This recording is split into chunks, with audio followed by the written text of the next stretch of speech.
we are going to delve into The Angel and the Sorcerer, a remarkable story of the occult origins of Mormonism and the rise of Mormons in American politics. Peter, this book is fantastic. Well, that's high praise coming from you, Georgianne, because you probably know more about Mormonism than I do, and more than most people. Yeah, unfortunately. Tell us how this crazy religion got started. Well, I mean, that's one of the most famous, one of the most fascinating, I should say, stories of American history in general, I think, and especially of religious history or religious studies, you might say. Mormonism began with, of course, the prophet himself, Joseph Smith Jr., who, at the age of about 17, was in the woods of upstate New York, performing ritual magic. This is something that, Mormons don't really start off by telling you. Yeah. When you first talk to Mormons, this is not quite, what you expect. So here we are in upstate New York.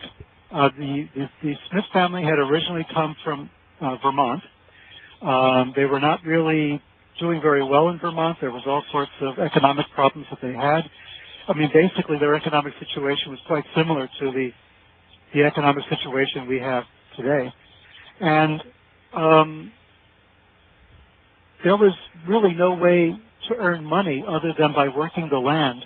And the land was not being kind to the Smiths. They were not able to make a lot of money doing that. So Joseph Smith Jr., their fifth child in order of birth, Joseph Smith Jr.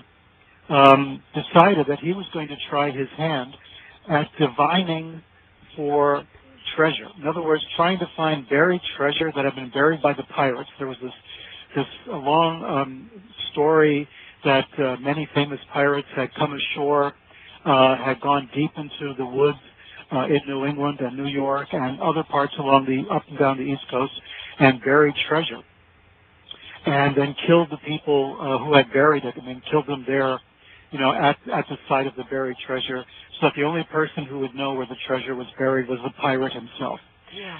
So there was this idea that you could find this buried treasure sometimes by using divining rods, which are still in use today. These are usually a forked stick or sometimes two pieces of metal, and you walk along the ground, and when the forked stick starts to bend towards the earth, or when the two pieces of metal cross in front of you, that's an indication that you're standing over some buried treasure of some kind, some money.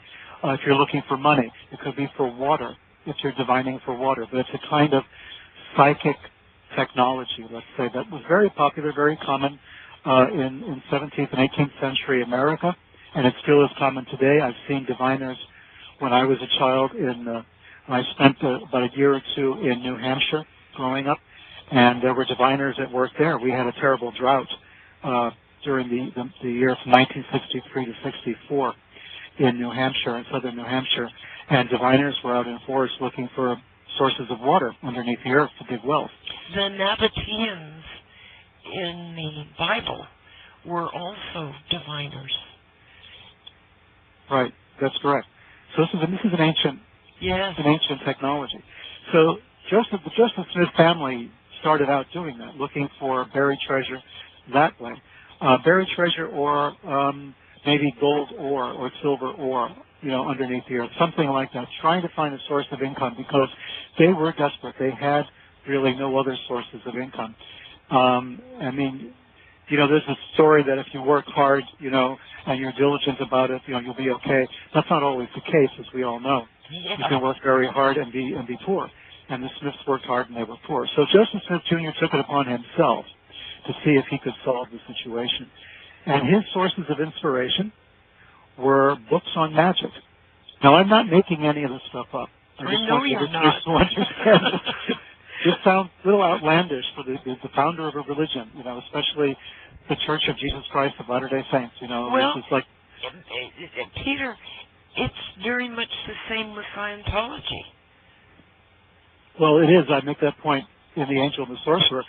The Scientologists and the Mormons started with exactly the same magical texts. Yes. They started with the books that were attributed to Agrippa, and that which were printed later in Francis Barrett's The Magus, a very, very popular book when it came out in the beginning of the 19th century, around 1801, I think it was when it was first published in England. And these books were available in the United States at that time. There were a lot of occultists operating out of the United States in the 16th, 17th, 18th centuries. The governor of the state of Connecticut was an alchemist. Winthrop had a large library of over 250 books on the occult, on ceremonial magic, on alchemy, on all sorts of spiritual subjects of that nature, the kind of arcane subject matter like Rosicrucianism and that sort of thing. The president of Yale University, Harvard University, everybody was involved in some form of occult research. They even taught astrology for a long time at the Harvard Medical School. Yes. So these were things that were part of an educated person's background. And so it kind of filtered down to the bookstores and the bookshops, the libraries that were around where Joseph Smith was growing up, in those very towns in upstate New York where he was growing up, which was undergoing a tremendous religious revival at the time. The Second Great Awakening, it was called. And you had a lot of revivalist stuff going on. You had a lot of religious sects coming up out of nowhere. Denominations were springing up all over the place. New prophets were coming out. And here was Joseph Smith, a young boy, around 12 years old was when he began to do this divining. And by the time he was 17, he was talking to the angel Moroni. He had gone to the woods on the autumnal equinox, September 22nd, and for the next number of years, he kept going back year after year after year until he was finally allowed by the angel, according to his story, to take the golden plates that were buried under the earth and transcribe them and actually create the Book of Mormon. This is the story that has been told. The Mormons change some of the details. Yes.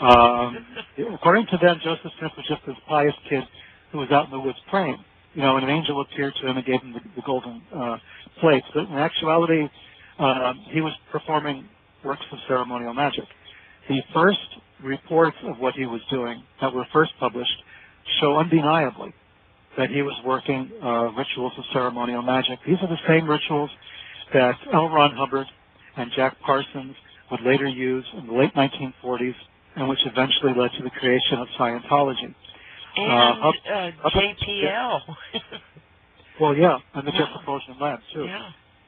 This is the same thing. I mean, these two American religions, I'm kind of hesitant to call Scientology a religion, but they like to call themselves religion, so I'll give them the benefit of the doubt.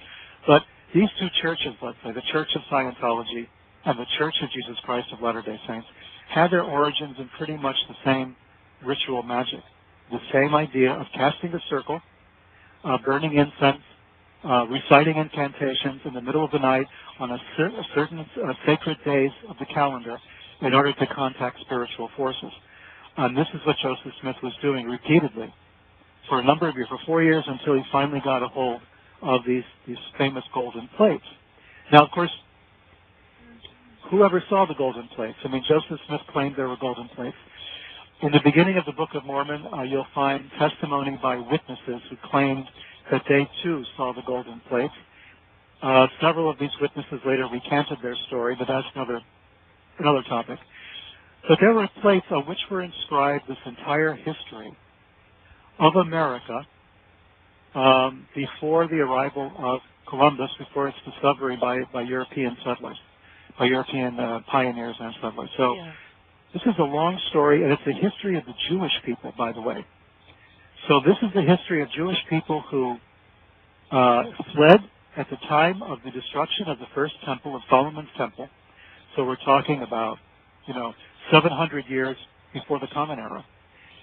They came somehow in boats across the ocean to what is now America, and this Jewish tribe set up shop here, and then what we read about in the Book of Mormon is a history of how the tribes split into two factions, fought each other.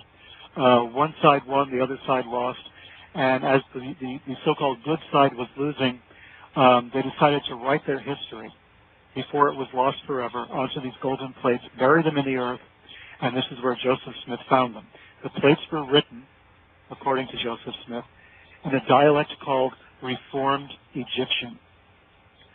This language does not exist. It's never been seen to exist anywhere. And Egyptian had not yet been completely deciphered at the time that Joseph Smith was claiming he could read Reformed Egyptian. The Rosetta Stone had just been discovered. The work of translating and finding out what all the letters and the hieroglyphics meant was still in process. So people could say anything about hieroglyphics. I mean, Count Cagliostro, for instance, claimed that he understood what the hieroglyphics meant. They were a mystical kind of language back in the 18th century before Joseph Smith. Cagliostro founded an entire form of Freemasonry called Egyptian Masonry that was based on this idea that the hieroglyphics are a mystical language. Joseph Smith picked up on that idea and claimed he could read these hieroglyphics and therefore was able to transcribe the Book of Mormon. The technique is fascinating because it comes straight out of the Middle Ages. Joseph Smith would put what he called a show stone, like a crystal ball. Today we would call it a crystal ball. In those days it could just be a rock. Maybe it was quartz. Maybe it was crystal. Maybe it was just a regular rock. Into a hat, into like a large hat, like a stovepipe hat. He would stare into the darkness at the stone. He would see visions. And in this particular instance, he would see the language being translated from the golden plates, and he would dictate what he saw to a scribe. There would be someone there taking his dictation as he talked. It was also called a peepstone. A peepstone, right. Yeah. Peepstone, showstone. The technique was called scrying in some cases. We would call it today crystal gazing.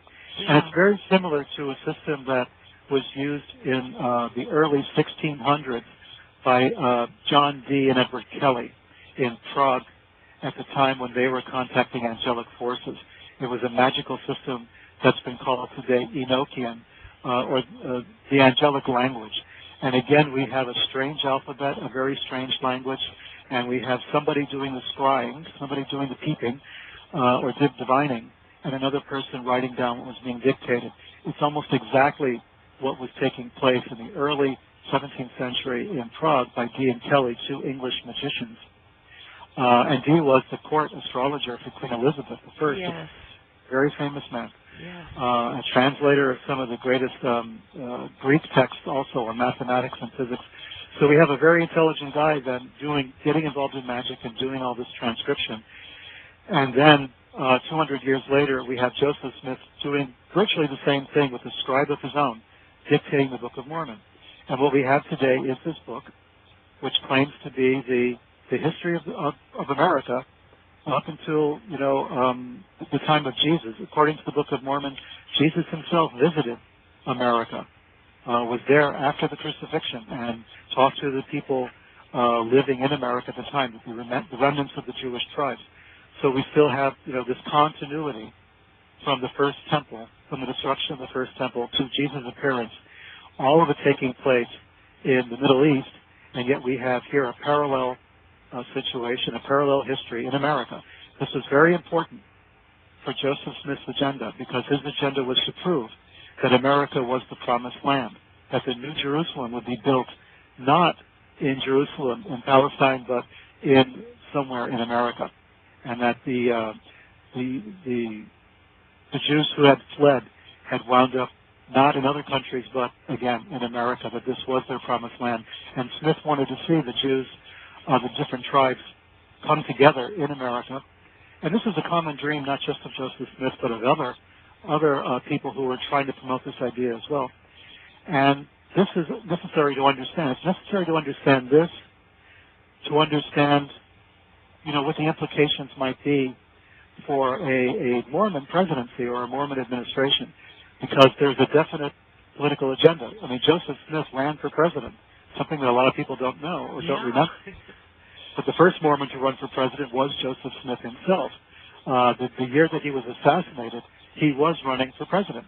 He, at that time, was the head of the largest standing army in the United States, second only to the United States Army itself in size, and the largest Masonic organization in the state of Illinois. So here was a person who was organizing at a tremendous level and who had designs on becoming the president of the United States and actually thought he was going to win and had already begun sending ambassadors around to foreign countries. So the political agenda and the religious agenda for Joseph Smith were the same, kind of against the idea of separation of church and state. Smith's ideas became more and more bizarre by contemporary standards. The presence of three different gods at creation, plural marriage. We know all the stories about the magic underwear and polygamy and all of that. But these are all genuine principles, religious principles that Joseph Smith had created, that Brigham Young had tried to put into effect in a much grander way when they finally made it to Utah. And all of this was going to be the way, the belief system of the Mormons. They gave up some of this in order to belong to America as one of the American states when Utah changed statehood. But it was an accommodation. It was called the Great Accommodation. They accommodated American law and then repudiated their practice of polygamy, among other things. Well, I want to interject something yes, here, Peter. They still practice what's called marriage behind the veil, and that's a very, very secret type of marriage, and it involves plural marriages. Well, that's right. In fact, I talk about the famous case of the Salamander letter, and Hoffman, the forger, who had started forging all documents in order to sort of extort money from the LDS Church, and his grandparents married that way. His grandparents married in a plural behind the veil, behind the curtain in the temple. So this is a lot of Romney's grandparents. Mitt Romney's grandparents were also plural, involved in polygamy. That's why they moved to Mexico. Yes. So this is very recent. This is in the memories of many living Mormons. Remember plural marriage back, at the turn of the century, and as you stated, it still goes on today. Yes. So although they have officially said we're not going to be involved in this, and they've made some official statements, they've never taken back the belief. They've never repudiated their beliefs, only their actions. I don't want to keep bringing up Romney, but a lot of people probably associate now Romney and Mormonism. So I want to point out one particular aspect. When Romney was asked about Mormonism, his response is, I will only discuss my actions, not my beliefs. Yeah. And this goes back to the law that was passed by the Supreme Court in the case of Mormon polygamy. The Supreme Court upheld the separation of church and state, but, and this is an important but, they said that we cannot legislate beliefs, but we can legislate actions. And they said you can believe in polygamy all you want, you just can't do it. Yeah. And, I'm kind of with the Mormons on this one in saying that, okay, there is a problem here, At what point do we draw the line between religious actions and religious beliefs? I thought we're not supposed to make any laws regarding an establishment of religion. And so, of course, that's one of those First Amendment things that's open to interpretation.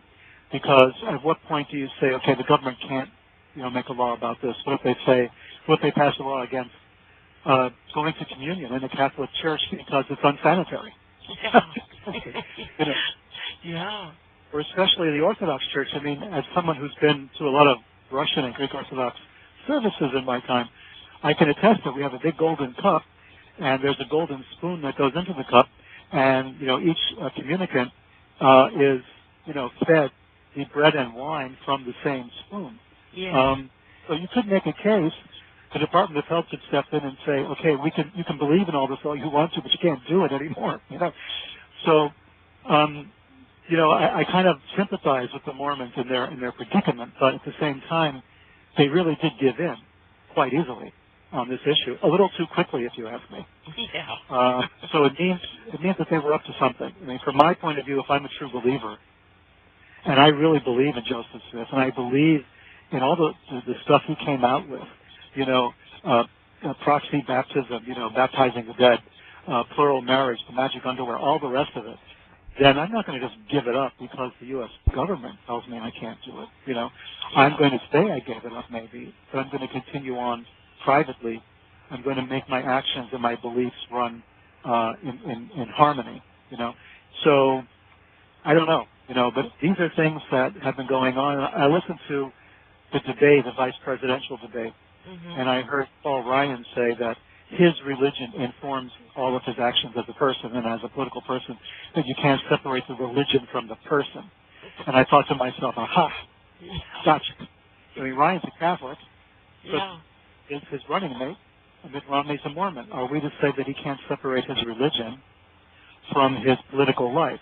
If it's the same for Romney, then there are implications for a Mormon presidency. This is what, to me, is a fascinating subject to think about. Yes, absolutely. Well, in Mormon history, there have been several massacres that were carried out by Mormons. Can you tell us about that? Well, you have to know about the context. Mormonism, Joseph Smith himself was a very polarizing kind of figure. You were sort of passionately in favor or passionately against him. Yeah. He was a self-proclaimed prophet, and at one point he was claiming divinity. He had, of course, plural wives, which was a major bone of contention with the rest of the country in so many ways. He also created his own bank. He created his own currency. He was using fraudulent means, let's face it, fraudulent means to get investors to invest in his bank. He would fill a chest full of rocks, cover it with a thin veneer of silver coins, and try to prove to people he had enormous chests full of silver, which of course he did not have. And that's what he did to gain, you know, investors in his banks, which then went belly up in the 19th century version of what we're going through today. So all of this was going on. People were getting passionately involved in the question of Mormonism. They realized that he was not Christian in any mainstream sense of the word. Although Jesus Christ was important in the whole story, he was about as important in Mormonism at the time as Jesus is to Islam today. Both religions regard Jesus Christ quite highly, but to Islam, Jesus was merely a prophet, not the Son of God, and Muhammad was the prophet who replaced, basically was the seal of the prophets, the last prophet. Joseph Smith kind of saw his role the same way. He was extending, or he was perfecting the system that Jesus had started. So you have a lot of violent tendencies starting to brew against the Mormons. They were kind of kicked out of Ohio. They went through Indiana into Illinois. They were getting too powerful in Illinois. Joseph Smith was getting very autocratic. He was running for president. He was making a lot of people very nervous. Like I say, he had the largest standing militia in the country, second only to the U.S. Army. This guy was a military and political threat as well as a religious threat. He was arrested for treason regarding actions he had undertaken in Missouri with the groups there, with his Mormon organization there. People have been killed in Missouri. There have been violent acts between Mormons and non-Mormons there. People have been assassinated. People have been murdered. Joseph Smith was finally arrested for this, and while he was in jail, the jail was attacked, was raided by anti-Mormons. A gunfight ensued, and Joseph Smith was murdered. He was assassinated the same year that he was running for president. So this then sent a shockwave through the Mormon community. There was danger of a Mormon uprising against the U.S. government. The governor of Illinois was really nervous about this and was making sure, trying to do as much as he could to calm that down, but at the same time he had to make sure his militia was ready to fight. The tension was very tight, and orders had gone out to arrest many of the other Mormon leaders. So Brigham Young, who at that point was sort of the number 2 man, the golden boy, replacing a series of golden boys in Mormon history up to that point, Brigham Young, a great organizer, decided what he was going to do was he was going to beat the federal marshals and escape before they had a chance to arrest them and possibly close them down forever. So he took his people in February, in the dead of winter, and fled from Illinois across the Mississippi River and started heading into Missouri and then to points west. This was a horrific expedition because everyone was freezing. They had very little in the way of victuals and stuff to keep them together along the way. They had to stop several times along the way. People died of exposure. They died of starvation. Finally, they make it to Utah, where they set up camp, as we all know, in Salt Lake City, and that was going to become their new headquarters. Well, Salt Lake City in those days was not part of the United States. When Brigham Young actually went there, it was part of Mexico. Now, this sounds like an outrageous thing for people to believe, but Mexican territory went up and included Utah. It included, of course, Arizona, New Mexico, large parts of California, Texas, all the way up into Utah. So Brigham Young thought he was safe there. The Mexicans weren't really sending up any troops that far. They just claimed the territory. The United States hadn't sent any troops there because they didn't have that territory.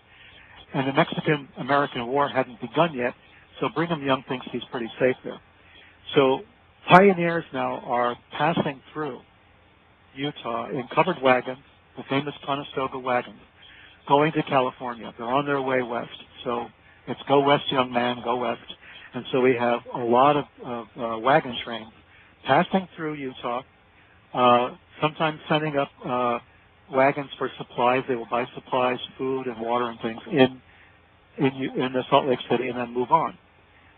Well, at one point, at a place called Mountain Meadows, one whole wagon train passed through the area, and there were rumors that the people who had killed Joseph Smith, who had assassinated him at the jail in Carthage, Illinois, were in that wagon train. And that was all the excuse anyone needed. The Mormons were already a little irritated at the non-Mormons passing through using their territory. Although they were fine, as far as selling them stuff was concerned, they realized that they were considered sort of alien creatures by the rest of the American people. And there was this lot of tension between them and between the others. And this just erupted. Brigham Young was still alive. He was still running the Church of Jesus Christ of Latter-day Saints. The details are a little murky, but what we do know for sure is that a contingent of Mormon raiders, like a militia group, accompanied by certain members of the Native American population, then went and attacked the wagon train. As is usual, the trains went into a circle, like we see in the movies. They tried to defend themselves, and it was working for a while. There was a kind of a standoff, and success was not happening. So what was important was the Mormons then tried to pretend that they were coming to the rescue of the wagon train. So the militia came in, like the cavalry in the movies. They show up at the wagon train saying, "Listen, we're surrounded by Indian territory. It's very dangerous. We're gonna save you. We're gonna rescue you and bring you back to Salt Lake City. Don't worry about it." What happened was they separated the men from the women and children. They took the men a little way away from the wagon train and massacred them, killed them, every single one. Yeah. Then the women and children were taken out. And with the exception of the very, very young, who would not be good witnesses, the other women all the women, and the older children were also massacred, were also killed. And their bodies left there. And the bodies were left there for years. They were eventually found later and buried by a commission that was investigating the crimes. Was that called the Meadow Mountain Massacre? Mountain Meadows Massacre, yes. Yeah, oh boy. Oh. We know now that Brigham Young was aware of this before it happened. He did not say, go out and kill all those people. He basically did a sort of Mafia Don thing, will no one remove this thorn from my soul, the sort of Nixon-esque, boy, I wish somebody would do something about those guys, that kind of thing. Basically giving the word to go and do something without actually saying it. A lot of the so-called Indians who showed up for the initial attack were not Native Americans at all. They were Mormons dressed as Indians to make it seem like it was an Indian attack. Because even the Native Americans at one point said, you know, we didn't sign on for this. You said we could plunder and rob the wagon train. You didn't say anything about killing people. So the Native Americans themselves gave up and said, no, we're going home. So it left it up to the Mormons themselves to finish the job, and that's why they showed up as rescuers and instead slaughtered them. This was a major blight on the history of Mormonism, but it goes to show the degree of tension that existed between the United States and the Mormons, who consider themselves no longer in the United States. Brigham Young wrote a letter to the President of the United States saying, you know, we love the United States, we appreciate it, you know, we think the Constitution is great and all of that, but we got to get out because, you know, it's just not home for us. You know, we can't exist in this country. And that's why they went to Utah. And then eventually, they were surrounded. The Mexican-American War had taken place.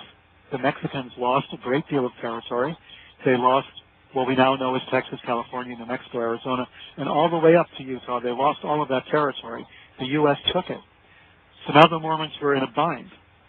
They either had to keep going, but there was nowhere to go because California was now part of U.S. territory. All those lands to the westward.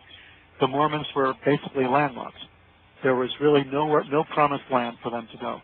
So they made what is known as the Great Accommodation, and they gave up polygamy. At least they said they did, in order to become part of the United States and become Americans. And they went through this major sea change around the beginning of the 20th century in which they tried to portray themselves as more mainstream Christian than they really are.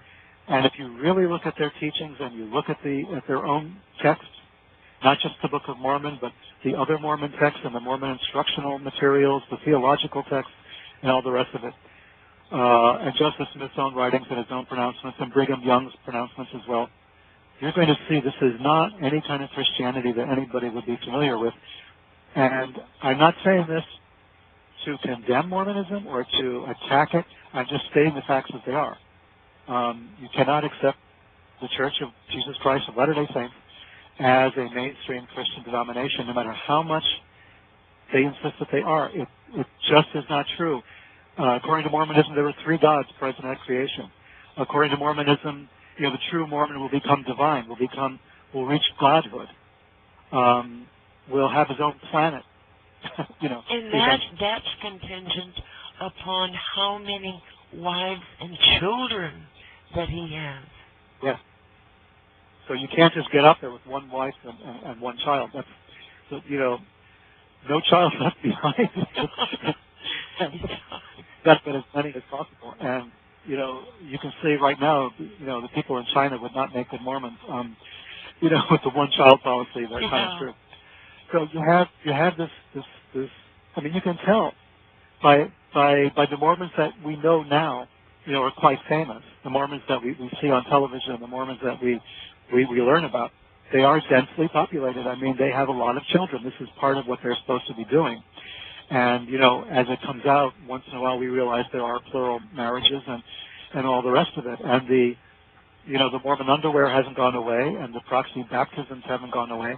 All the rest of their, what we would call, you know, in anthropology, their antinomian practices, their non-traditional or their non-orthodox practices are still there. You know, they're still very much part of the religion. And the temple endowment ceremony is very much a part of the religion. It's an important, integral part of the religion. And that's the endowment ceremony. Well, this is, you know, we've talked in our discussions before a bit about Freemasonry. Joseph Smith was enthralled by Freemasonry at a time when Masonry was kind of out of fashion in the United States because of the William Morgan affair. William Morgan was a Freemason in upstate New York in the same area Joseph Smith was living at the time, so he was intimate with the details of this. William Morgan was a Freemason who was threatening to publish the initiation rituals, and the Freemasons objected to this quite strenuously. He was kidnapped, and he was never heard from or seen again. That's Morgan. That's William Morgan. Yeah. William Morgan's wife then became one of Joseph Smith's plural wives. Yeah. Imagine that, right? Joseph Smith aligning himself, and by extension, Mormonism, with William Morgan, with Freemasonry, with all of this. He becomes initiated into Freemasonry. He takes the 3 degrees, and then basically forces all the other male members of his church, by this time numbering in the hundreds and close to the thousands, to become Freemasons as well as Mormons. So Freemasonry then becomes part of the ritual environment, part of the ritual structure of Mormonism at this point. In order to become a real, true Mormon, you had to be a Freemason in Joseph Smith's time. So his church was called the Temple, as it is still today in, of course, Salt Lake City and all the temples around the world. They are temples. They're not churches. They're called temples or tabernacles. And these are references to Masonic ritual. Now, the temple endowment ceremony is the special ceremony that takes place in the temple, and it's kind of a Masonic initiation ceremony. You are anointed. You are bathed and anointed and cleansed. You put on clean garments, the so-called Mormon underwear, the famous magical underwear, as they call it sometimes derogatorily. And on this underwear, you have 2 symbols. You have the compass and the squares of Mormonism, of Masonry, excuse me. So you have the Masonic symbols embroidered onto the underwear. And you're supposed to put this on and never take it off. I mean, for the rest of your life. And not even to wash it. Not even to wash it, yeah. So you're supposed to wear this forever. And at the same time, you have another obligation. One of these other obligations is you have to baptize the dead. And you have to baptize your ancestors. You have to go back to all your ancestors who had never had the opportunity to become Mormons because Mormonism started after they had died, maybe, or they had never heard of Mormonism, or whatever the reason was. You have to baptize first your ancestors. You do all the genealogical research, and you baptize them. You are a proxy. You take the vows for them. That's why it's called proxy baptism. You're the proxy. You're standing in for this dead person. And whether they like it or not, they're going to be made a Mormon.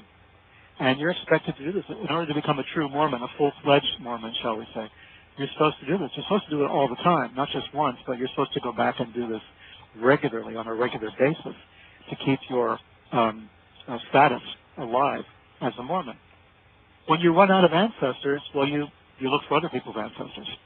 It became a scandal last year when it was found out that proxy baptism was including Jews who died in the Holocaust. Yeah. And in fact, it even includes Eli Wiesel, who's still alive. And it was a shock to him to realize he'd been baptized a Mormon. The Mormons thought he was dead. But of course, he was still alive, a famous Jewish writer on the Holocaust. So, I mean, the kind of arrogance, that the church takes upon itself to baptize posthumously all of these people who had nothing to do with Mormonism, nothing to do even with Christianity in the case of Jews who died in the Holocaust, and who knows what else, or who knows who else. I mean, the world is their oyster. They've got billions of people to baptize, from that point of view. So this is what's happening. Plus, of course, they're baptizing Native Americans who had passed, who had died. They're bringing them into the fold because as far as Mormons are concerned, Native Americans are not really, people of Asiatic descent. Native Americans are Jews. They're the lost tribe, one of the lost tribes, and they have to be brought back into the fold. So they view Native Americans, the people we used to call American Indians, they view them as Jews, which was a very common misconception in the 19th century, in the mid-19th century. A lot of books were written trying to prove that Native Americans were the lost tribes. So this is not unique to Joseph Smith, but he literally made a religion out of it. And have been baptizing them as well. So I'm not talking about living Native Americans. I'm talking about dead Native Americans. So I imagine Geronimo has been baptized and made into, a Mormon posthumously, and on and on and on. So this is what happens. This is part of the temple endowment ceremony, is giving you this opportunity. Number one, you view a reenactment of creation, which has very little to do with the book of Genesis. And then you view a lot of other ritual themes that you're supposed to memorize. There are passwords that you're given, And there are handshakes, as in Freemasonry, both the passwords and the handshakes. You're given a new garment, as in Freemasonry, like the apron. And then basically it's a Masonic ceremony.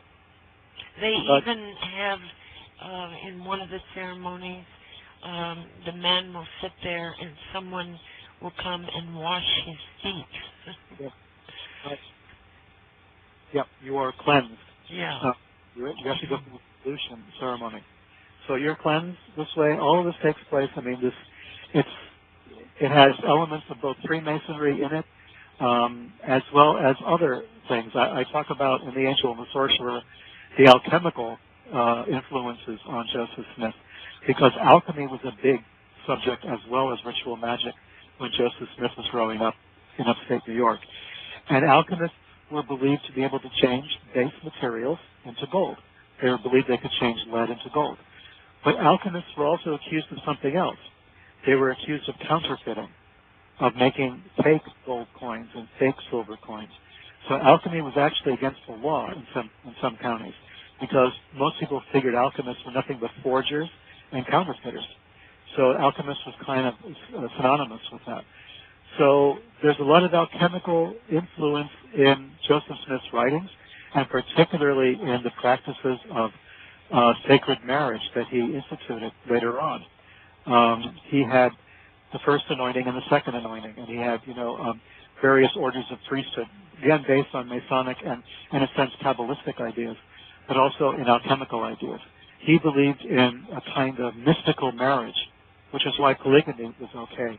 He believed it was, a marriage of souls and a marriage of essences. And this is very close to a lot of Rosicrucian and alchemical writing that was current at the time when he was alive and when he was writing and when he was pronouncing these various doctrines. So there's a lot of alchemy in Mormonism and a lot of Kabbalah and a lot of Freemasonry, a lot of ritual magic. It's really hard if you start separating all of these things out from Mormonism. You're not left with very much left. I mean, there isn't much after that. Take away the Native Americans as, the lost tribes of Israel. Take away the ritual magic in the forest in which he meets the angel and uncovers the golden plate. Take away the transcription of the plate while he's staring into basically a crystal ball and reciting what he's found. Take away all of that. You don't have much left. You don't have doctrinaire Christianity or Judaism. What you have is occultism. You have an occult society.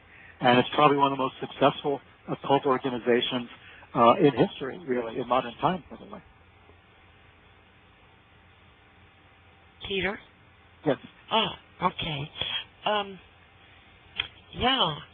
And they have what they call home teachers.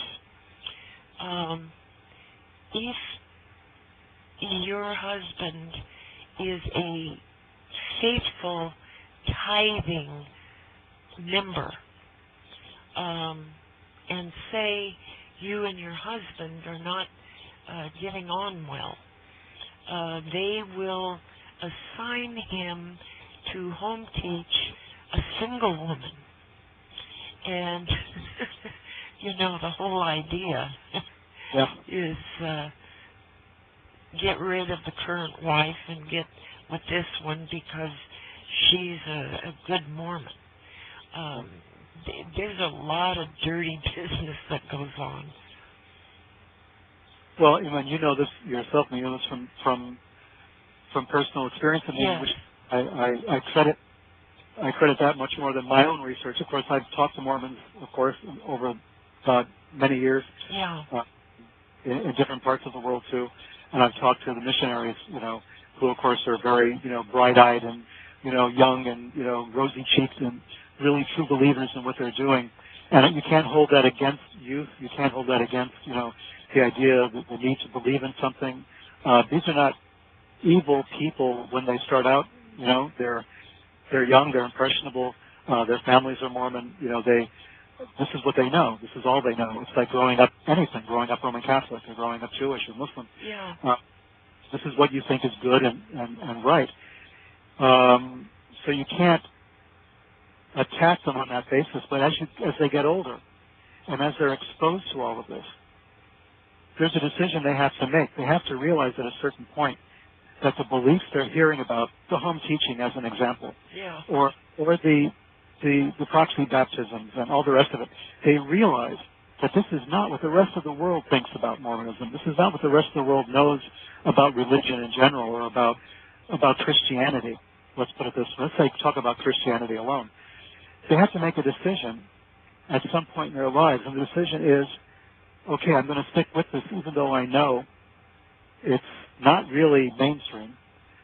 Some of the ideas will be considered really bizarre by my friends who are not Mormons, and a sort of split personality thing starts to take place.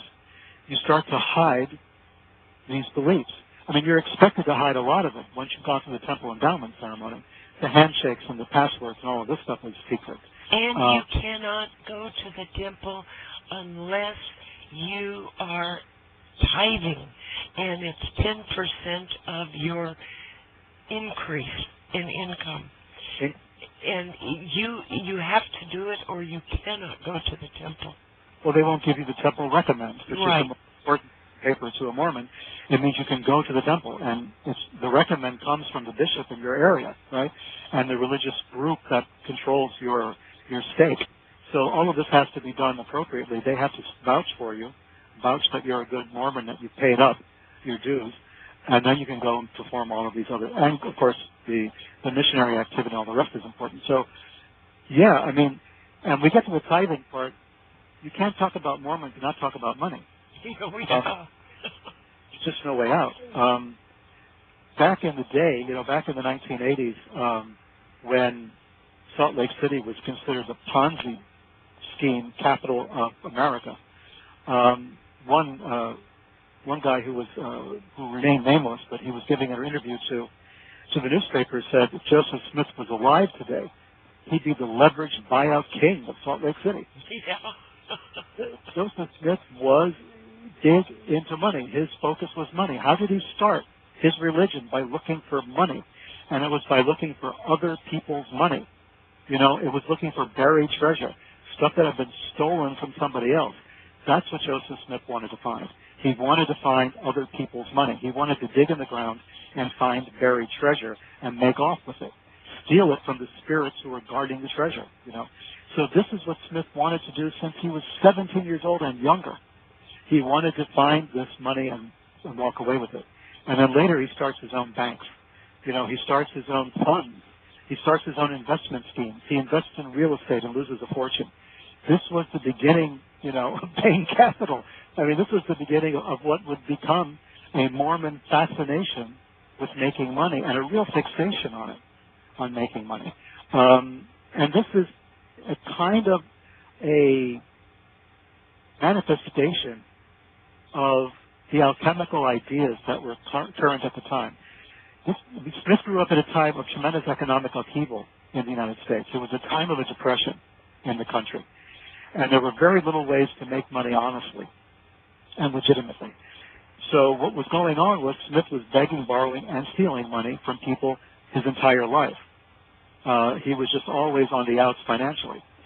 So Brigham Young took what Smith had created after Smith had died, had been assassinated. Brigham Young then goes to Salt Lake City and does a much better job organizing the finances. In fact, it was Mormons who were present at the famous gold strike in California at Sutter's Mill when the gold rush started in the 19th century, the famous gold rush where everybody went out to find gold. It was Mormons on the scene. Why am I not surprised? Yeah. Oh, geez. Mormons were there, panning for gold. They found gold, they brought the gold back to Salt Lake City, and suddenly Salt Lake City was becoming a financial empire. This is Brigham Young, still alive, and he's still doing it. He's getting it done. He was running the Mormon church longer than Joseph Smith had even been alive. So Brigham Young was able to bring all of these disparate elements together and create this structure of Freemasonry, of occultism, of alchemy, and all of the beliefs that Smith had about divinization of the human being, of the apotheosis of each individual human being, if they were good Mormons, of sacred marriage, of plural marriage, of proxy baptism. of the blood atonement as well. Okay, let's not forget the blood atonement, also part of Mormon religion. The blood atonement is what made the Mountain Meadows massacre legal in Mormon eyes, because the blood atonement was an oath you took at the temple endowment ceremony. Now, at that ceremony, you take the oaths that are Masonic oaths. You will not reveal the secrets, or your tongue will be cut out, your throat will be split, all of these things that you promise, the oath that you take when you become a Freemason. You took also to become a Mormon in the temple endowment ceremony, but there was an extra added thing on that, and that was that if you find Joseph Smith's killers, you must kill them and spill their blood. The spilling of the blood is what is necessary. You can't strangle them. You can't poison them. Their blood must be spilled. And that's why the Mountain Meadows massacre took place the way it did. The blood of these innocent people was spilled. That was part of the blood atonement. So this was part of really the ritual promise that they took in the temple in Fort Worth. Peter, how did they justify doing that to innocent people? Well, we call them innocent today. To them, to the Mormons at the time, these were the people, at least some of them, somehow, because that was the rumor, these were the people who had killed Joseph Smith. These were his murderers. I mean, the entire wagon train, as far as they were concerned, was guilty. They had to kill all the men because they didn't know which was which. And, of course, they couldn't leave the women and children around. Because they'd be witnesses. The women and children were killed, too. This was, collateral damage as far as they were concerned. Some of the children, by the way, were allowed to live, the ones that were considered too young to bear witness. They were brought to Salt Lake City and adopted into Mormon families. Until the U.S. government, after the Civil War, was able to go into Salt Lake City and finish their investigation and finally say, okay, we identified these children as part of that organization, as part of the wagon train. We're taking them out, and we're putting them back with their families or their relatives, wherever they may be. And whatever ones they could identify, they did take out of Salt Lake City. So they did keep the few of the very young, but the others were killed. They found corpses, they found bodies of women with children in their arms. They had just that way, and had not been buried. The Mormons did not even bury the bodies. They had to be buried later. There's a monument now at the site, at the Mountain Meadows site. It can be visited today. They've finally done what they could, not the Mormons, by the way, but the state, I believe, has finally done and made a kind of an important monument to those innocent victims. So that was one of several. Other massacres had taken place. There was open warfare, between Mormons and non-Mormons for a while. So there was a lot of this going back and forth. So it did go on, both sides in some cases were guilty of extreme violence towards the other. So, I try to be even-handed in The Angel and the Sorcerer by trying to point out, why people thought the way they did, why they acted the way they did.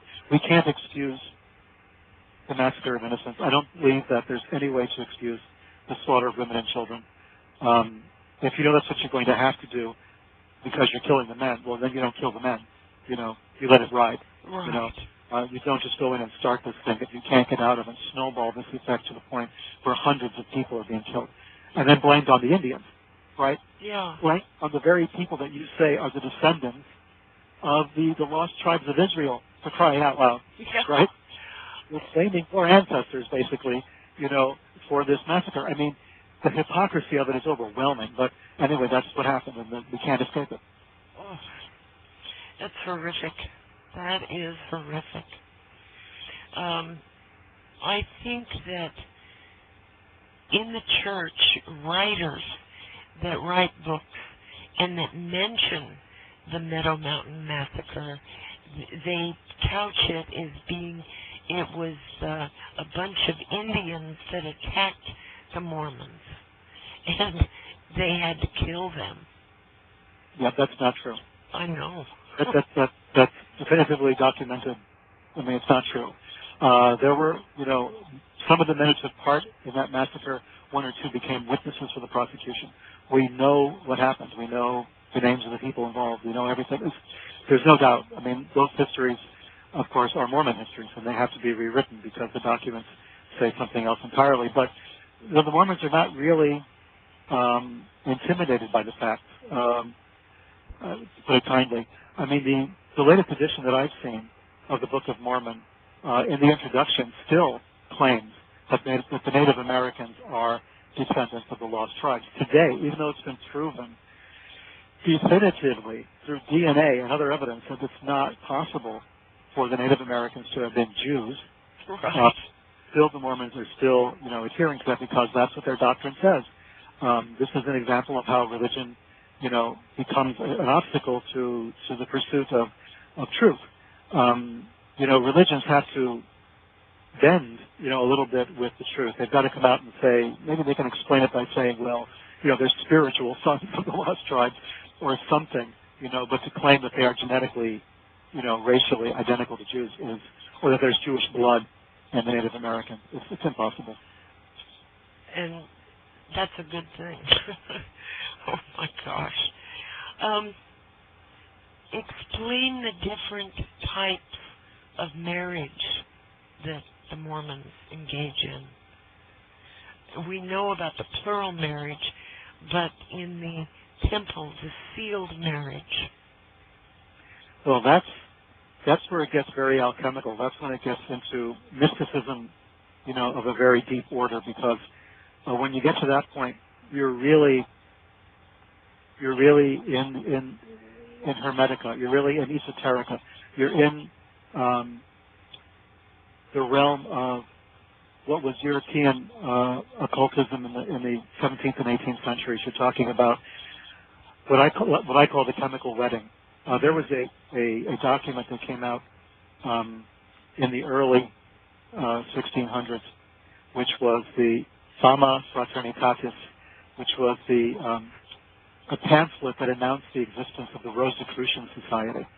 And it talks about Christian Rosenkreuz, which is obviously a code name for a pilgrim who went to the East, to the Middle East, and learned some occult secrets, some mystical secrets, brought it back with him to Europe, lived for 120 years, etc. A lot of mysticism, but the idea that there was a secret society in Europe looking out for the welfare of Europe was a very strong and potent story at the time.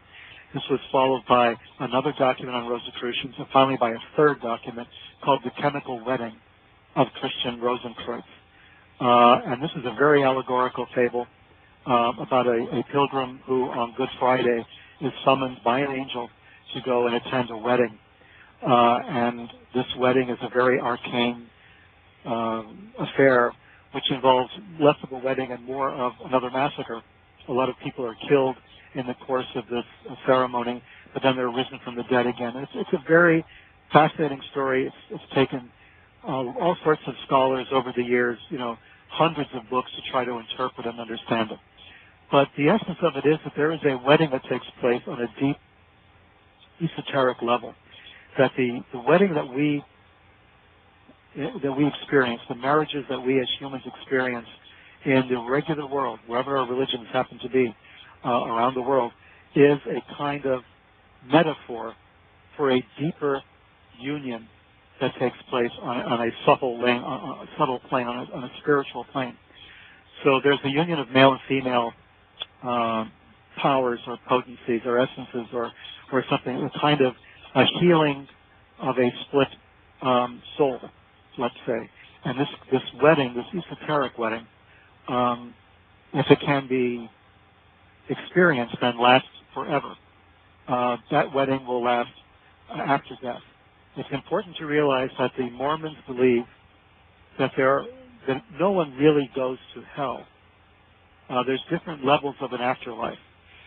You have to be a really good Mormon to attain the ultimate level, the Joseph Smith level of the afterlife.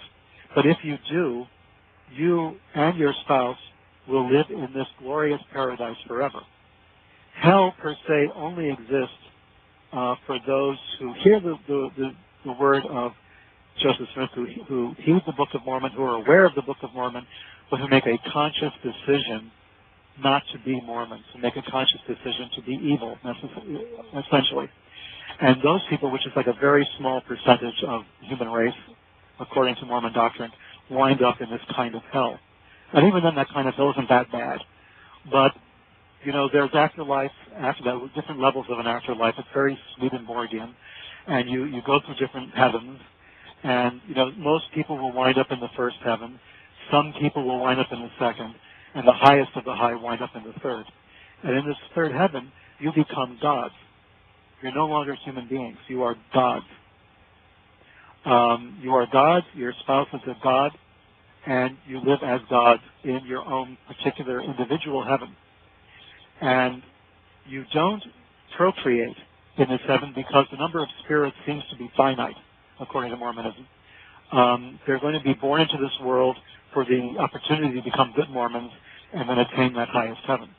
So we're just passing these spirits through to get to this ultimate place, and when all the spirits have gone through, then the world essentially comes to an end as you know it. That's one of the interpretations of the doctrines that I've seen. So this sacred marriage takes place in the temple. Joseph Smith did it with his first wife. And there's some controversy over the reasons why he did this. As I point out in the book, it seems as if he had been sort of caught with his pants down with the maid, and claimed that having sex with the maid was not adultery because he had married her in a plural marriage. And if you marry someone in a plural marriage, you can have sexual intercourse with them, and it's not adultery because, well, you're married. His first wife didn't really go with that particularly. One wonders why. And in order to appease her, he created this second anointing, this second marriage ceremony in the temple, where they were married, just him and her, were married for eternity. You know, he put the seal on it and said, this marriage can never, ever, ever be broken. Not in this life, not in any life. It's done. We are married. We are the ultimate king and queen, God and goddess. We have eternal life as a married couple. That seems to have been the motivation for that particular ceremony. We know that Smith had more than 20 plural wives. Some estimates go as high as 40s, I've heard 60s, I've heard 90s. Whether he had sexual intercourse with all of them is, again, one of these controversial things that we don't really know for sure. For instance, we don't know what his relationship was physically with William Morgan's wife. We don't know about that Freemason who was killed by the other Masons, or supposedly killed. We don't know all the details. Of course, we weren't there, we weren't in the room, we don't know. But evidently his wife was pretty much sure that he was committing physical dalliances with some of these other wives at least.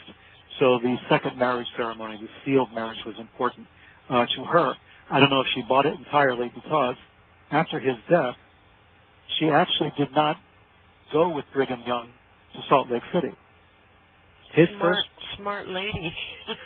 Oh yeah, he stayed behind. In fact, she put her lot in with the Reformed Church of Jesus Christ of Latter-day Saints, which was headquartered at the original temple, in Kirtland, Ohio. So she allied herself with that, and one of Joseph Smith's sons stayed in that church as well. So you had this major schism between the two major Mormon groups. Now, I have to point something out about the sealed marriage as well in the case of Joseph Smith and his first wife.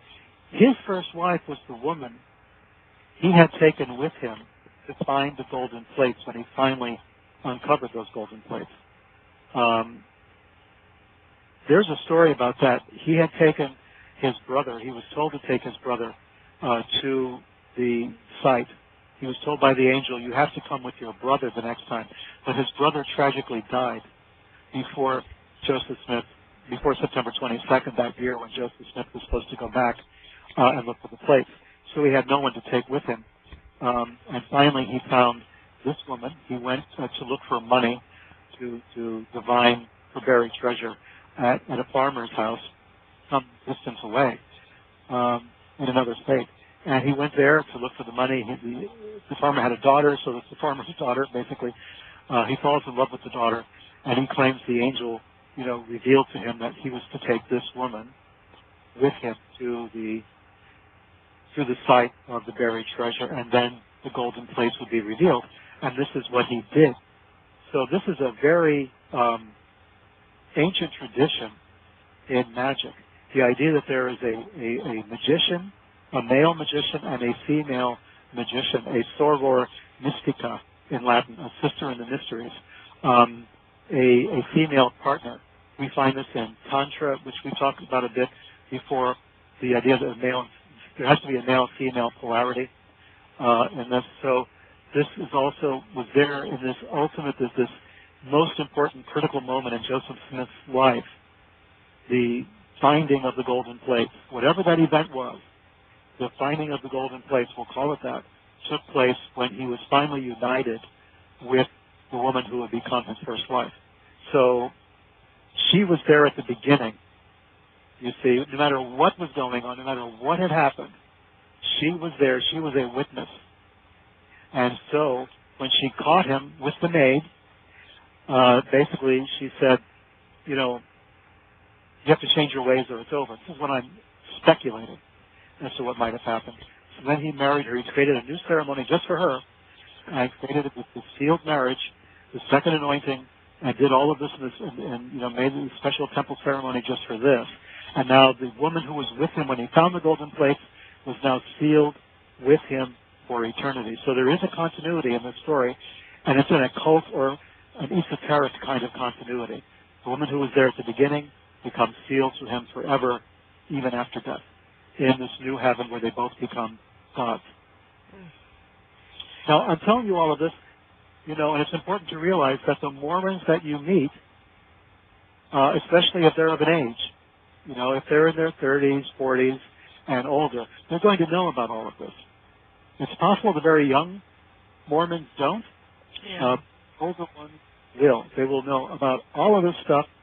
They will know the Mormon apologetics for it, how the Mormons explain it all the way, but they're also going to be exposed to a lot of criticism about Mormonism. And a lot of the facts have come out, and it's easy to find out. If you're a really concerned Mormon, you're going to come across this information, and it's going to enable you to question your beliefs to a great extent. But my point is that other Mormons that you come across in public life believe all of this, or they should believe it. The point I bring out in the book is, do you want a Mormon to be a believing Mormon, a committed Mormon, or a hypocritical Mormon, especially if he's running for political office? If you have a Mormon running for public office, which do you prefer? Do you prefer that the Mormon candidate really believes all this weird stuff? And it's admittedly weird, but then so is a lot of religion, let's face it. Are you ready to accept a Mormon who believes all of this? Or do you want a Mormon who says he's a Mormon but isn't really? And if he is a Mormon and isn't really a Mormon but just says he's a Mormon and says he believes but doesn't believe, is that the kind of person you want to be running for public office also? I mean, you've seen a rock and a hard place on this one. Yeah. So there's the character question, or there's the weird religion question, you know? Yeah. And Joseph Smith wanted to be president, and had he become president, he was going to name himself king, and he was going to proclaim the United States, you know, the Mormon promised land, the New Jerusalem. He was going to change a lot of stuff when he became president. That was his program, his agenda. I'm not saying that other candidates have that same agenda, but let's go back and revisit, you know, some of this and try to ask ourselves what, you know, if you are, as Paul Ryan said he was as a Catholic, you know, a believer whose belief informs his political life. If other Mormons believe that way, believe the same, what are we in for? And it's just a question. I'm just asking. I'm not predicting. I'm just asking.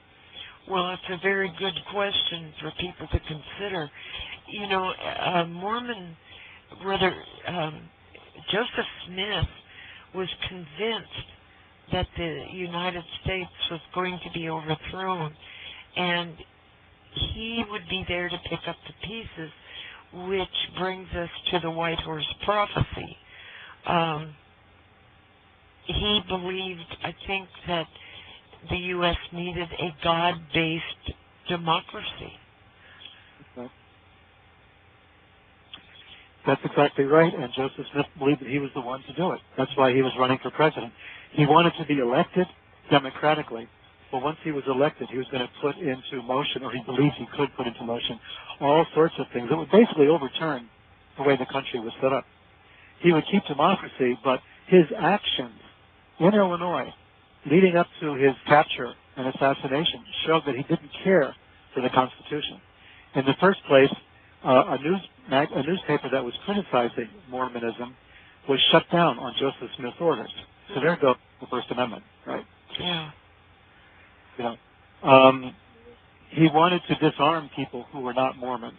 So there was the Second Amendment right away.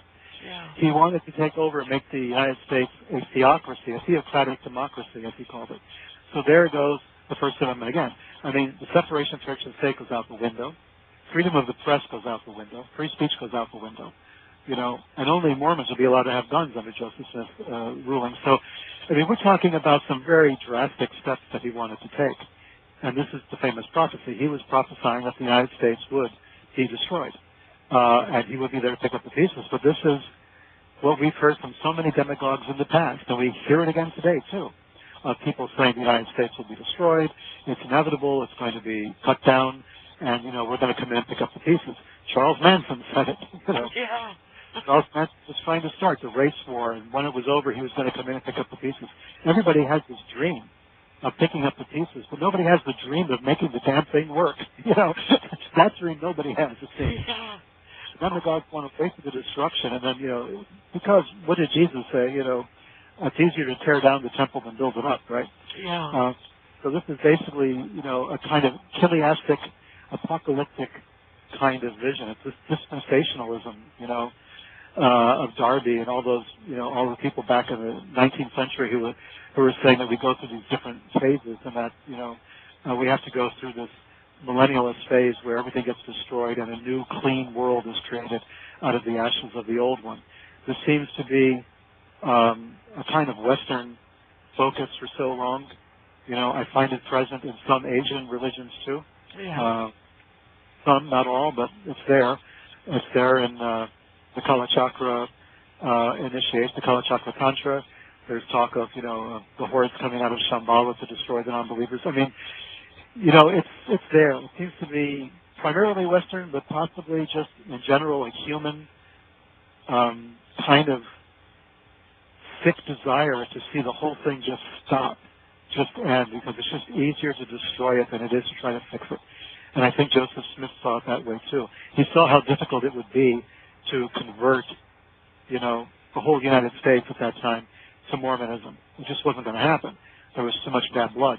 But if he had been elected president, he could have done a lot more. He could have kind of forced it down everyone's throat. Yeah. Now, I'm not saying any person running political office today has that same dream, not to that extent. But there has to be a bit of nostalgia for that time and a bit of, well, you know, let's see what I can do, you know, to push this along a little bit, you know. I'm not going to do it during my administration as a congressman, as a senator, or as a president, but I might be able to get it done, you know, little by little, make some inroads into this, because I'm a committed believer. I believe Joseph Smith was right. And, you know, what's more important to me is that I become a god after I'm dead. You know, the United States is preserved, right? I mean, what's more important, right? You know, so, I mean, think of it. I mean, I'm trying to put myself in their shoes. I'm trying to imagine these thought processes, and I'm just speculating, so I'm not trying to scare anybody out there. But these are questions that I think should be asked. I think they should have been asked long ago. I think they should have been asked not only of Mormons, they should have been asked of Skull and Bones members. Yeah. You betcha. We had George W. Bush running against John Kerry, and they were both Bones men, Democrat and Republican, and neither of them would talk about it. That bothered me, and I was, you know, I liked Kerry, but, you know, I felt, why can't we discuss this? They're running for the highest office in the land. Is it more important to you to keep this weird college oath to a frat, to a fraternity? Yeah. If so, there must be a really big reason behind it. Yeah. You know, there must be very important behind it.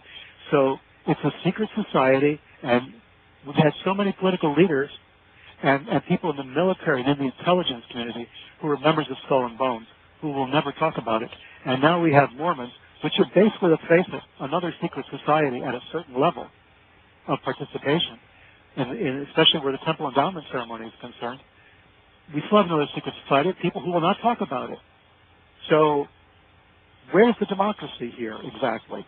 You know, where is what can we trust if these people? Could we trust a bonesman? You know, really? And can we trust people who belong to other secret societies who refuse to talk about these secret societies?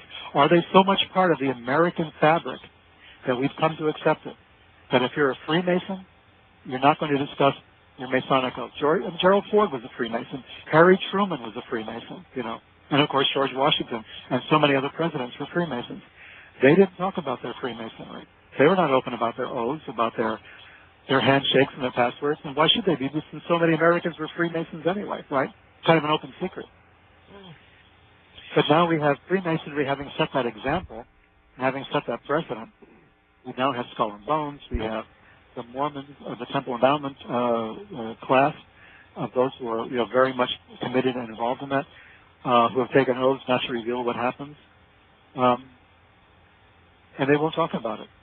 They won't talk about Mormonism. They won't talk about their beliefs, only their actions. I love that, So, remember, when you talk about your actions, you're talking about actions you've already committed, right? The actions you're going to commit, you can't talk about yet.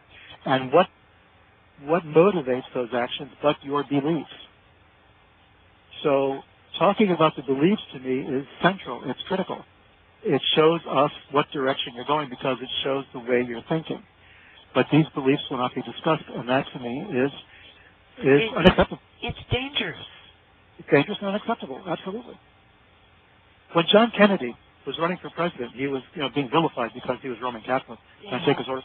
Oh, there was no intimation that there was a secret society he belonged to. Right. You want Catholicism, you go to a Catholic church. I mean, it's right there in the open. In fact, they'll shove it down your throat if you let them. Once you've gotten involved. So I mean, that's not the issue, right? So, but these other things become secret. Kennedy didn't walk around saying he was a member of a secret society. As a Catholic at that time, he could not join the Freemasons if he wanted to, right? Because the church prohibited you from becoming a Freemason. Right. I mean, it's changed since then, but I mean, the law is you can't be a Catholic and a Mason. So now we have, Freemasons, we have Skull and Bones, and we have Mormons. We have secret societies replete in this country, and nobody will talk about it. Nobody will talk about what they believe. The Masons, at least, there's a lot of books on Freemasonry. You can basically look up the rituals, the first 3 degrees. In fact, all 33 in Scottish Rite are published in many places. You can find out what goes on. You won't get the passwords, and you won't get the hand grips. So what, right? You'll get pretty much everything else, except the experience of becoming a Freemason. But as far as the Temple Endowment, that's secret. It's still secret to this day. Skull and Bones, absolutely secret. So we're still surrounded with secrecy, and these people want to run the country, and they are running the country. So, as Americans, I think we deserve better than that, quite frankly. Yeah. We have enough secrets. We have our intelligence agencies. The intelligence community now has grown astronomically since 9/11. We've got so many hundreds of thousands of people involved in the intelligence community. Pretty soon it's not going to be an intelligent community anymore. If the lowest common denominator rule, still applies. But we have secrets, up to our neck. It's too much already. Anyway, that's my personal opinion today. Well, it certainly coincides with mine. You wrote something in your book that I really agree with, Peter, and it is Mormonism is no different from any other religion. It is as far-fetched, illogical, unreasonable, and unscientific as any mainstream religion. And that's true. That is a fact. It is a fact. This is why I don't want to single Mormonism out for its beliefs. I find their beliefs fascinating. As someone who has been writing and studying about esoteric field, hermetica, occultism for decades, Mormonism has always been of interest to me for that reason. Not as a religion, but as basically an occult society. It's fascinating to me for that reason. But let's face it, if we're going to attack Mormonism for their beliefs, we've got to start with, Adam and Eve in the garden, right? I mean, we have to start with, Western religion in general, and go on to all the others. I mean, where do you draw the line? So you can't really single out Mormonism, for that reason. I know that there's a lot of liberal progressive liberal pundits who, will make fun of the magic underwear and the plural marriage, the proxy baptism. All those things are, I admit, pretty absurd. But then you've got to keep going, right? Transmuting, bread and wine into the body and blood of Jesus. Okay, where do you define on this? At what point is it cannibalism or not? What are we, what are we enshrining in this practice? On and on and on. Circumcision. Yeah. Circumcision is central to Judaism and to Islam, right? Somehow it fell out of the Christianity, But there it is. And the reason given for it in the Old Testament is just pretty bizarre. There's all sorts of things, prohibitions against eating certain foods, or the Mormons don't drink coffee or any caffeinated beverages, but certainly no alcohol. So you can't really, you can have a beer with George W. Bush, but you can't have a beer with Mitt Romney, Or you can have the beer, but he'll have, I guess, water or milk. So, it's, where do you draw the line on all this stuff? Where do you say that one religion is more bizarre than another? I don't know. You have to sit back and ask yourself what objections you have to religion, or what attracts you to religion. I'm attracted to the idea of perfecting oneself, learning the mysteries behind reality, what we think of as reality, studying philosophy, which questions our assumptions about what is real and what is not real, what is an object and what is a subject. All of these things can be questioned. What is form? What is substance? All of this to me is interesting because these are critical things in the way we think, especially the question of death. Life after death. What is? Is there a life after death? Is there existence after death? Do we survive the process of death in some way? Does some part of us survive it? And what part is that? And what happens? All of these things are part of the human condition. We need to keep asking those questions. Religion tries to help us answer those questions. Religion tries to give us meaning. Science can't do that. It's just not comforting, as you're dying to think of the first law of thermodynamics. It's just not. It is not going to come. And look at Isaac Newton, right? One of our most famous scientists was an alchemist and a Kabbalist. He realized there was something missing. Science and religion and mysticism to him were all part of one continuous one continuous human knowledge, aspect of human knowledge, or it was human knowledge. You couldn't separate them together. We've only separated religion from science in the last few hundred years. Yes. In many cultures, religion is not a separate idea. Your race, your ethnicity, your culture, your language, and your religion, it's all part of a continuum. There is no division. You don't ask people in certain cultures, what is your religion? They don't know what that means. Yeah. So the idea of conversion is relatively new. Converting from one religion to another. It's like changing your stripes. It's like changing your blood or your skin or something. So I think that it's essential to who we are as people to keep asking these same questions. And the meaning of what we experience, the meaning of life is important. I don't believe we can be pure atheists in the sense where we say, well, life has no meaning. Don't look for meaning, you'll just waste your time. I think it's unsatisfactory. I think that's a luxury for the wealthy. If you're wealthy and powerful, you have the luxury of being an atheist because you don't really sit there and say, oh God, why me? You don't sit there facing a terrible illness, poverty, or struggle on a daily basis, or being shot at in a war, and you're confronted with your own mortality. Rich people are very rarely confronted with their mortality, not in a meaningful way. So they don't need religion. It's a meaningless concept to them. Who needs it? They're already living in paradise from that point of view. They've already attained that, apotheosis. Celebrities have attained that apotheosis. We call them stars for that reason. They're these bright shining things in the atmosphere that, they're high up, they're out there somewhere. We can't touch them. This is part of the problems that I discuss in Sinister Forces too, So from my point of view, I may be talking about Mormonism and saying how strange some of its beliefs are, and trying to understand its fascination with money during the 80s and the 90s. I mean, the Mormons were notorious for committing financial fraud. All of this, is part of what it is. And it is what it is. And, we have to understand what it is. We have to try to put it in some kind of context with other religions and try to understand how is it the same and how is it different. And that's what I try to do in all of my books. Well, you certainly do an extraordinary job of researching and expressing your research, Peter. It's primo. It's just